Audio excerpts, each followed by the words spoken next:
भाभी मेरी चद्दर के अंदर मुझे गर्म करने आ गई। मुझे सर्दी में गर्मी का एहसास हो रहा था मेरे भाभी के गर्म बदन से निकलती गर्म वासना की चाहत से। मेरी भाभी 1 महीने से अकेली थी जब से भैया काम के सिलसिले से अमेरिका गए थे।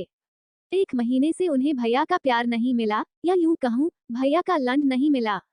विस्मयादिबोधक चिन्ह। दिसंबर का महीना चल रहा है, कड़ाके की ठंड चल रही है और सर्दी के मारे गांठ जमी जा रही है। और उस रात तो सारे ही रिकॉर्ड टूट गए थे, ठंड के मारे सच में गांठ जमी जा रही थी और मैंने 2-2 चद्दर हो रखी थी, हीटर भी चल रहा था लेकिन फिर भी गर्मी नहीं मिल रही थी।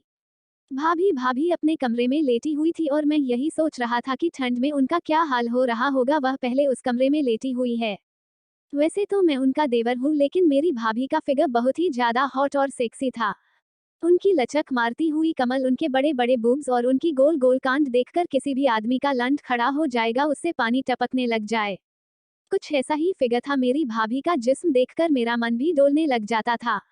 मैं यही सोच रहा था, काश इस ठंड में भाभी और मैं एक ही बिस्तर पर सो पाते और एक दूसरे को अपनी गर्मी दे पाते।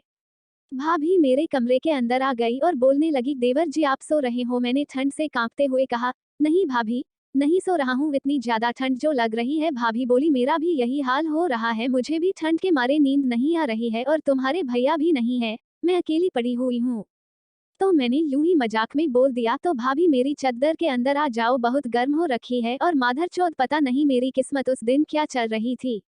विस्मयादिबोधक चिन्ह। भाभी ने कहा, हाँ अच्छा आइडिया है, अब मैं तुम्हारी चद्दर के अंदर तुम्हारे साथ ही सो जाती हूँ, एक दूसरे की गर्माहट से ठंड कम लगेगी। और वो मेरी चद्दर के अंदर आ गई। मैंने शर्म के मारे अपना मुंह उधर कर रखा था और भाभी दूसरी तरफ मुंह कर सो गई।